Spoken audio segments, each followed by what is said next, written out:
তার উপরে নির্ভরশীল না শুধু, আমি অন্তরে অন্তঃস্থল থেকে আরিফ ভাইকে শ্রদ্ধার চোখে দেখি এবং তিনি যে দায়িত্ব কাঁধে নিয়েছেন সেই দায়িত্ব তিনি পরিপূর্ণভাবে পালন করবেন এই বিশ্বাস আমার আছে। আন্তরিক সম্পর্ক তৈরি হয়েছে।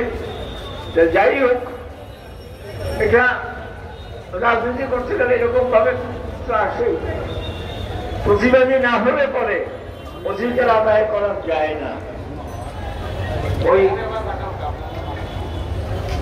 দাউদ একজন কবি ছিলেন, দাউদ হায়দার, জন্মই আমার আচরণ পাপ মাতৃ জড়াই থেকে নেমেই জেনেছি আমি সন্ত্রাসে হাজারো দিনে বিবর্ণ বস্ত্রের মধ্যে পুরস্কার উড়ে যায়, পালাই সুতরে পালিয়ে গেলে চলবে না, অধিকার আদায় করে নিতে হবে। এবং সেই সম্পূর্ণ আস্থা আরিফ ভাই বলে আমার আছে, আমি বিশ্বাস করি এবং এটি পরিপূর্ণ হবে। সকলকে আমার অন্তর অন্তঃস্থল থেকে সহানুভূতি।